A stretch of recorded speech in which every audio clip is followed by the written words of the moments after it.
Call the meeting to order with the Pledge of Allegiance. Pledge allegiance To the flag of the United States of America and to the republic for which it stands, one nation, under God, indivisible, with liberty and justice for all. Alrighty, roll call. Wetke, Here. Hunter, Here. Stocko, Here. Boardman, Geisler, Here. Meinel, Here. Lechner. Approval of minutes from the February 1st meeting. So moved. Is there a second? Second. All in favor? Aye. Alrighty. Tonight, we do have a, we've got a public hearing and on a conditional use permit. Let's see here. Neil Gill, applicant, Elkhorn Travel Center LLC, owner, Joe Kopecki, agent, 195 Commerce Drive, tax key number YA 2385000003. Joe, you got anything you wanna say here? Well, just that, you know, the station was built in the 90s. There was no such thing as a conditional use back then. So we've been operating without a conditional use. So tonight was just more or less to get it on paper that we got a gas station, a car wash, drive-up facility. Really, that's pretty typical, but it's not on the record, so I guess cross your Ts and dot your Is. Okay. That's why we're here. Nothing new on the plans. We did, you know, as was brought up, board by the meeting last time, we did get a revised sidewalk layout to the engineer. I believe that's kind of the way she wanted it. Good. So, you know, we've met that requirement. I think we should be good. We've got state-approved drawings. We're all set to go. Probably first or middle of March, we'll get digging a hole and get going on it. Great. Finally. Great. That's about it. Thanks. All right, thank you. I'll open the public hearing. Okay, we're going to open the public hearing.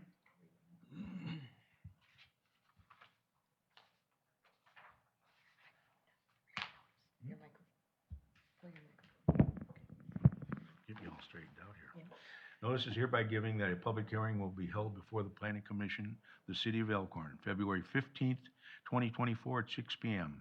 or soon thereafter, as the matter may be heard in the Council Chambers, City Administration Office, 311 Seymour Court, Elkhorn, Wisconsin, for the purpose of hearing all interested parties and their attorneys or agents with respect to the application submitted by Neil Gill and Kopecki Architects for a conditional use permit to allow for additional revocation an existing gas station with car wash located at 195 East Commerce Drive. The property is more precisely identified by the following tax ID, YA 23850003.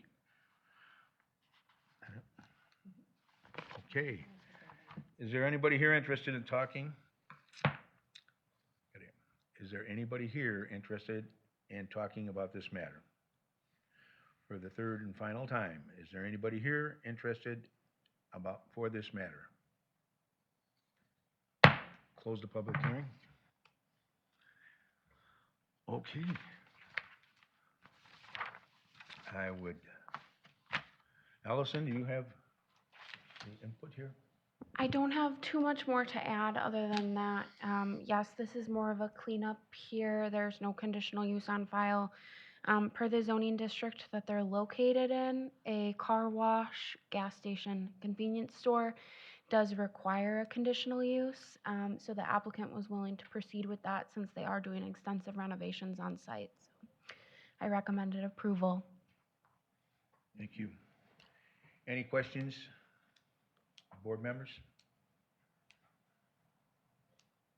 Is there a motion to approve the conditional use? So moved with staff recommendations. Second? Second. We have a first and a second. Any further discussion? Hearing none. Vote is all in favor? Aye. Aye. Opposed? The motion carries. Excellent. Thank you very much. You done, Joe? Thank you. All righty. Okay, general discussion items. I know at the last meeting, Ward was going to do some investigating on solar panels. So, Ward? Well, as I told you all, I'm going to just go ahead and read these 250 pages into the record now, if that's all right. Why, sure.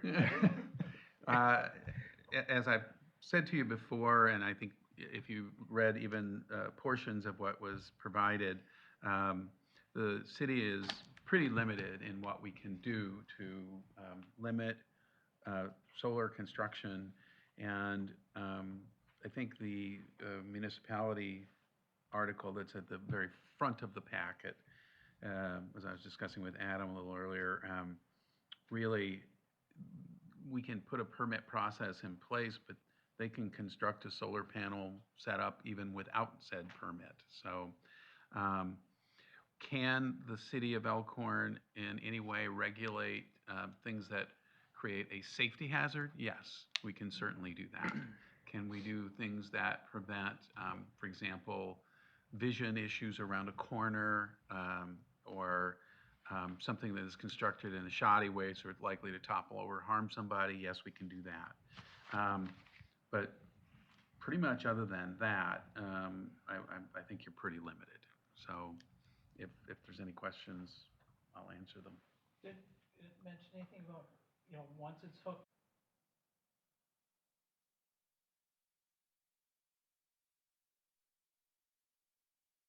It would seem to me that that would address the issue of safety. And the only regulation that you're allowed, there are three things that you can regulate: the preserve or protect public health or safety.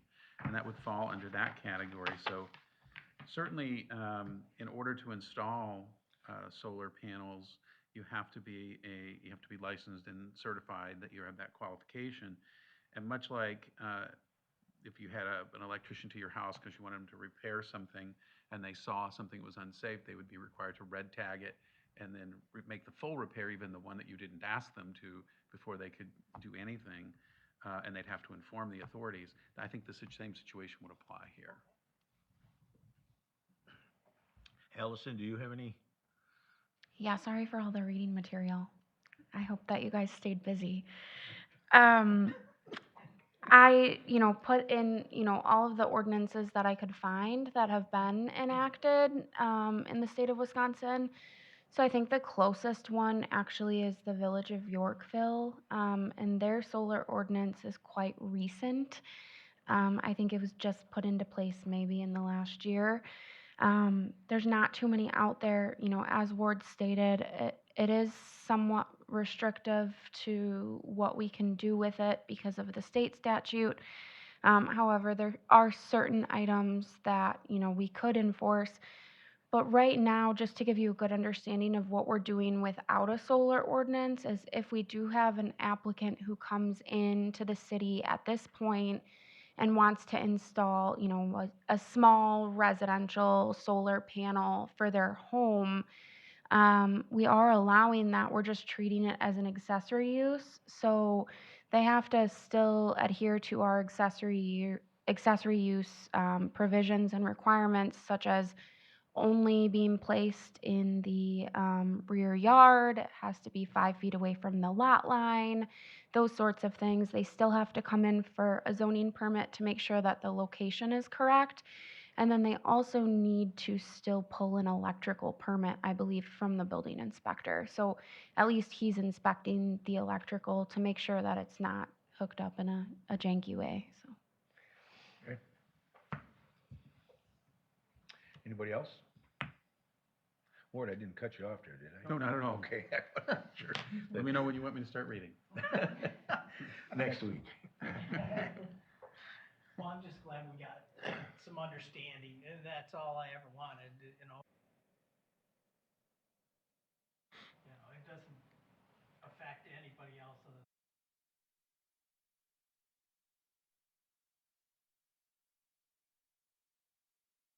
than. Well, We follow the. I don't know if you're familiar with, there's one unit on West Lawn that has solar panels. Now, when you say the backyard, to me, this is in their side yard. I'm not sure which one you're referring to. I would have to go take a look at it. Is this off of Edgewood or is it off of West Lawn?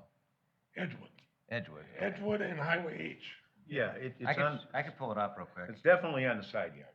You're absolutely right. 100%. I drive past that every single night on the way home. So Right, it's- and I don't know if you said 5 feet off the line, the trees might be right on the lot line, and he's right up to the tree, so yeah.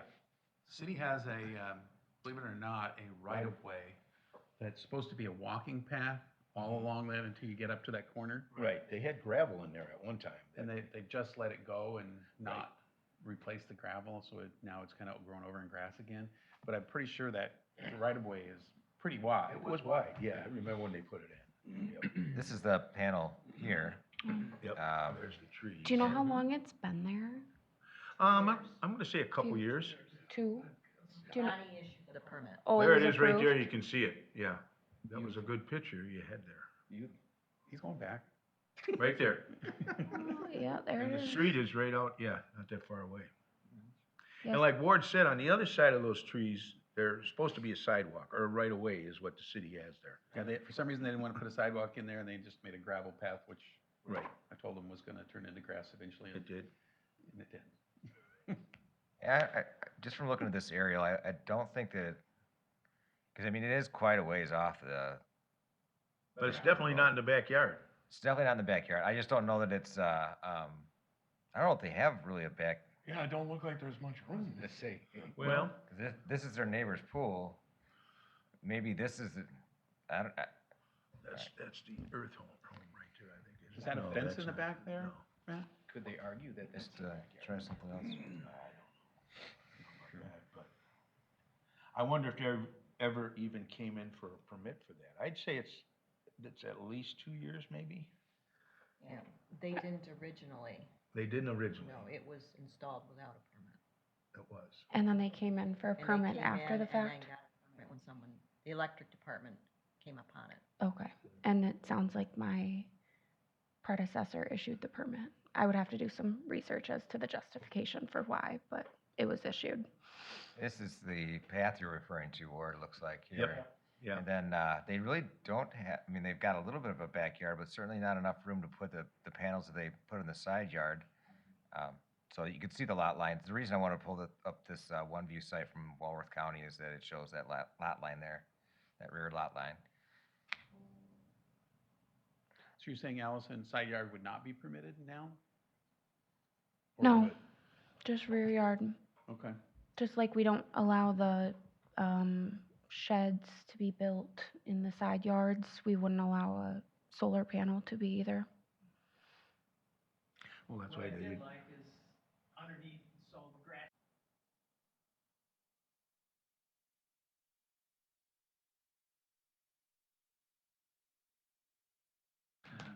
I have a question that if you do have a big backyard and say, and I don't know how they rate that for, if you only needed 2 panels to supply the power to your house, but you had this big backyard and you put in 8 panels and then sold it back to the power company, I mean, I don't think that's right. I don't think that's fair to your neighbors. If it took 2 panels to power your house, but, oh, hell, I got the room, I can sell this back, and they owe me money, I got credit. I think there should be some limit to the size of the home to the size of the panels. Or you could have a miniature solar farm in your backyard. That's what I originally was getting to, but 201 page? 22. Well, I think all solar systems, and despite all of this reading, I'm not an expert in this, but I think all solar systems involve, at some points of the either day or year, selling back portions of the energy that is generated over what that you need. And there's other times when you don't have enough.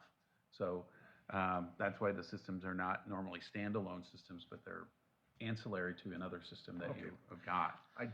So I guess my point in raising that is it would be difficult to say you can't have it this big or you must have it this big because they always do that. And oversizing them over what you need, I'd also think that the utilities have a pretty vested interest in not making sure that you sell them more than they want you to sell them, and so they drop it to almost no efficiency for you to do that after a certain level. At least that's what people that have solar systems who I've spoken to in an anecdotal way have told me. So, Well, that was the other issue too. I think Tom brought that up. Efficiency is what, 23%? Is that Oh, I don't remember. what the guy quoted us, and I said, any invention I ever heard of, if it was only 23%, you'd have thrown it out. You'd never get anybody to build it. But yet. you have one in your house, probably, it's called a fireplace. Yeah. That's gas though. Yeah. Well, I mean, the old wood ones. Yeah. But- So I think there's some things, and you continue to look at them, and, Well, if you guys want to have me, well, I don't know if this body can, or if council needs to, if you want me to create an ordinance for you to look at with, approved by Allison in form and content, and send it over to Adam to look at, I will do that, but otherwise I'll just put this away. Well, Does maybe council no have to more order than that, the or- size that you need to run, Do they what? maybe in that, say something like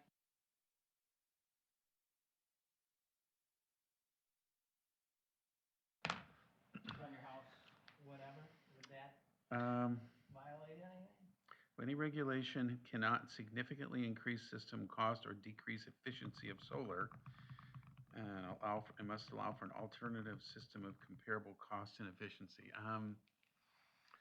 I will get that answer for you, I guess, I mean, and like you said, if you need 2 and I put up 20, just because I can. just because I can, is that, Mhm. Allison, the one that you did look at, the newer one, is that very long? I mean, or is it kind of? The Yorkville ordinance, it looks like it is,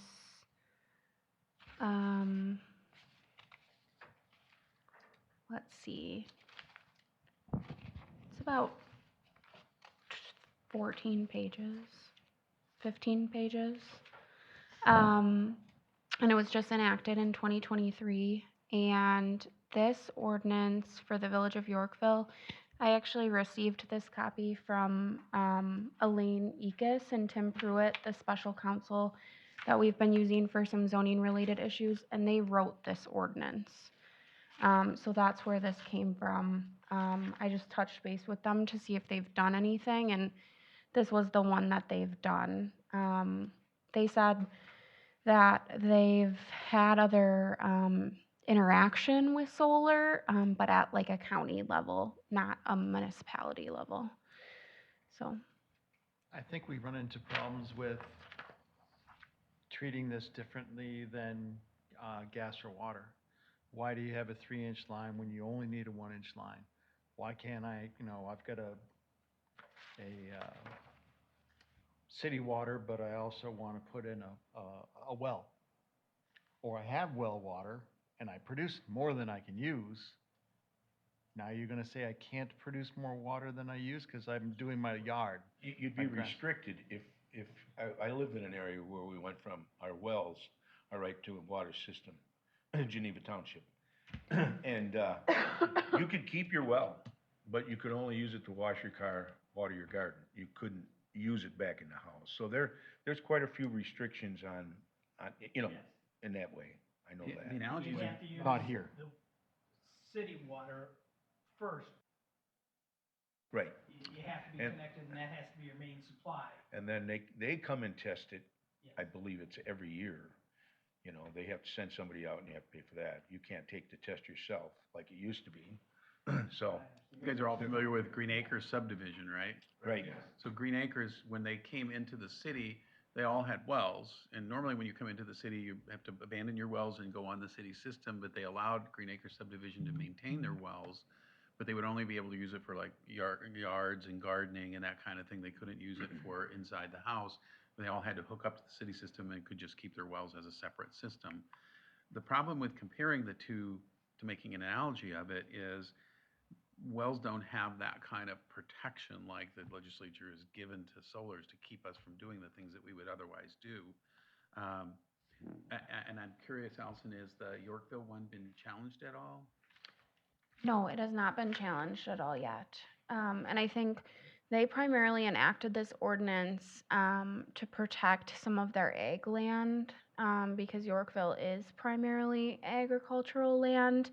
And so in enacting an ordinance, at least they have a little bit of, I guess, enforcement in way of the agricultural lands and with the large scale solar systems requiring the conditional use. So at least, similar to the ETZ one that we just approved through conditional use, something similar to that where at least, we can't necessarily deny it, but we can put conditions in place to make sure that it's not abandoned or to make sure that it's well maintained and that sort of thing.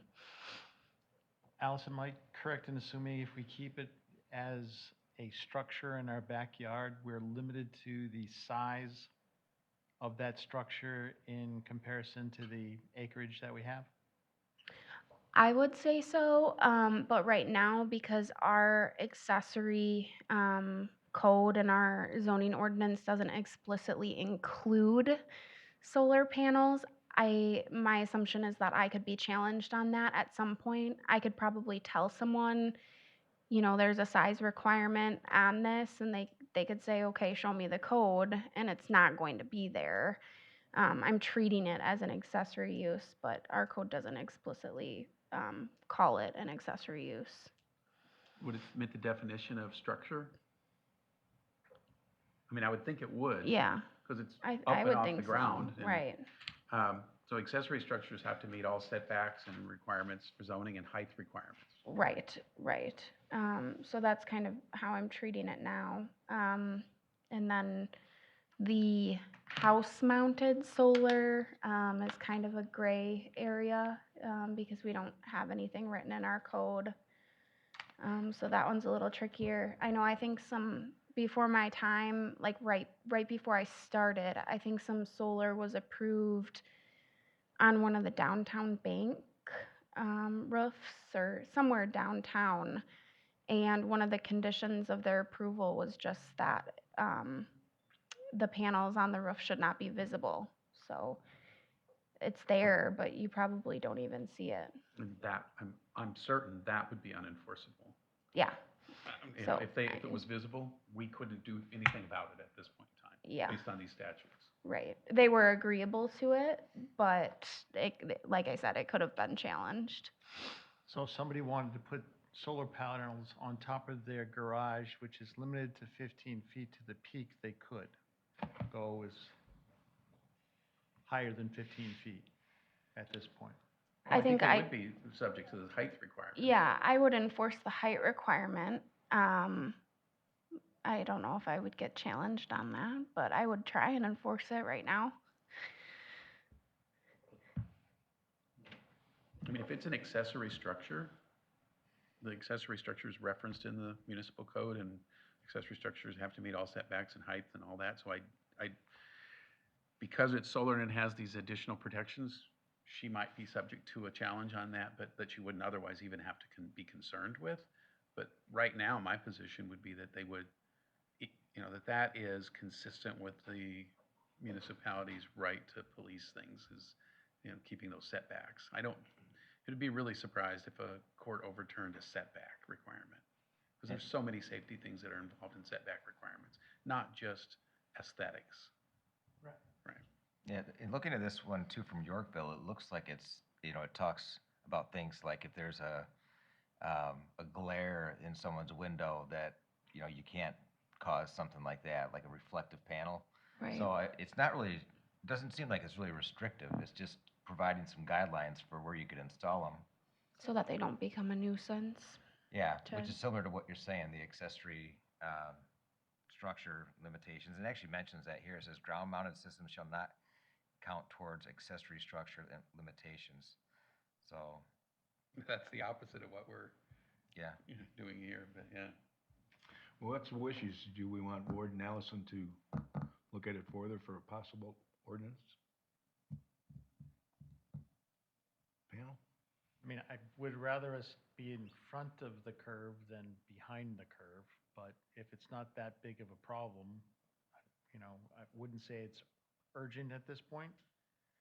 If Allison was only able to find Yorkville, So I put other ordinances in here, that are enacted in the state of Wisconsin. They're just not, very, very close municipalities, but yeah. In just kind of doing my research, you know, I'm always for getting ahead of it and, you know, putting it into place, but that's just me. Um, I know that we talked about a little bit about how this would protect farmland. And so one thing I'm doing right now, completely outside of this, is I'm working on revamping our ETZ ordinance, because right now our ETZ ordinance for our ETZ jurisdiction, which includes the town of Delavan, town of Geneva, and then town of Lafayette, our ordinance for those areas are extremely out of date. And so I'm going through that right now. And one ordinance that would probably help those jurisdictions in the ETZ area would be a solar ordinance, so that the ag land, you know, between the city and the townships are protected, and that we do have a way to enforce certain setbacks or requirements. That's kind of where I would see it becoming a benefit. I'm not really worried or concerned about solar in the city and enforcing those really small systems that people want to put in their backyard or on their roof to have a more energy efficient home. I think those we can kind of enforce right now the way that we've been doing it, but I would see it down the line in the future a good thing for some of the ag land. Okay, the ETZ area mostly is what you're saying. Yeah, so it would be you know, if we did look to enforce an ordinance, I would recommend creating a city ordinance that we would adopt into our ETZ ordinance. Yeah, because we just had one, as we all know. And we had nothing, no way of even looking at, you know, there was a vote, but other than that, you had no grounds really, right, Allison, to Right. No requirements, no conditions to go off of other than ones that I made up. But, you know, not even really not even really setbacks. You know, if they said they wanted to go 3 feet off the road, I don't really even know if I would have been able to enforce it. Well, I guess my suggestion would be, Ward's now spent the time researching it, it's fresh in his mind. We know they've got some sample ordinances, other jurisdictions, we know this is an issue, even if it's not, even if the concern isn't as much about in the city as is outside the city, there's still gonna be issues in the city. You could still have a neighbor who decides to put something up that's shining into the light, you know, or shining In your window. in your window, and it would help, I think, everybody just to have something on in the code that is enforceable, addressing it. So how about, you know, maybe Ward and Allison, if there's certain things in those, whether it's Yorkville, other jurisdictions you found that, at a minimum, even if it's half a dozen things, whatever it is, that we just want to at least have something to start with to put in there, yeah, so. Yeah, I'd agree with that. I do too. Everybody else? So. sounds good to me. So bring a draft back to plan commission or council, or? You can bring it back to planning commission, then obviously you guys can make a recommendation, and then the council can take it up after that. Okay. Okay, we've got updates, Allison. Oh, boy. Back to There- you, you got the meeting tonight. Sorry. There are so many updates. A lot of moving parts in the zoning department right now. So we have a lot of conceptual reviews that will be coming forth in the near future. We have a potential industrial park, new manufacturing district that will likely be coming maybe May to do a conceptual review. And that would be for the old DeBach farm, that area. So that should be coming soon for you guys to see. We have another potential conceptual review for a shelter to be built outside of the Jackson Creek subdivision, next to the church that's out there. That will likely be an application that will be coming forth soon for a conceptual review and just, general feedback, no votes, but just to get some general feedback from the Plan Commission on both of those. Some projects in the works, a lot of different interest in different city-owned property here in this business park. So that's great. Am I missing anything, Adam? No, I think you've touched upon the main ones. Okay, yeah, those are the big ones that we're working on right now. I have a couple of small projects, additions and that sort of thing that I'm working with architects on currently that will come in the near future, but that's all I know for now. Thank you. Does everybody know where the Debuck Farm was? Or that property? Matt, could you pull that up?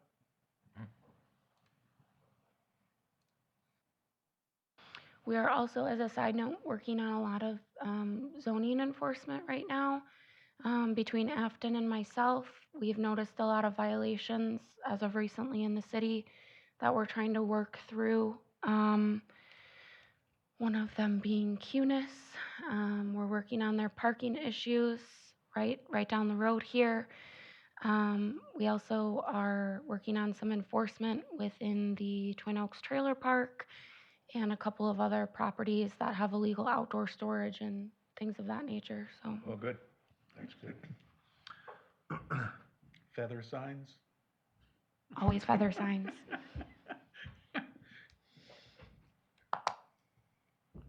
So that's the DeBach property right there. Yeah, right there. It's And that was originally for residential, was it not? Originally, it was platted for housing back Housing. in, oh gosh, I don't know, like early 2000s. And the plat is just extremely outdated.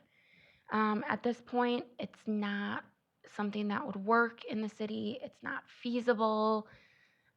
It's a very strange design. It was intended, they had intended to build a school and that sort of thing, all of that, which is not happening or never did. So that plat really just needs to go, and these lands need to be replatted.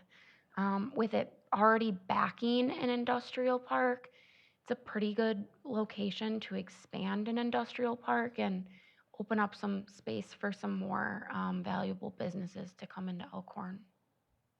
Okay. Anybody else got anything? No? How about our upcoming meetings? March 7th, are we gonna be on? Yes, we have one Okay. item. I will not be here for that. Sherry's got that?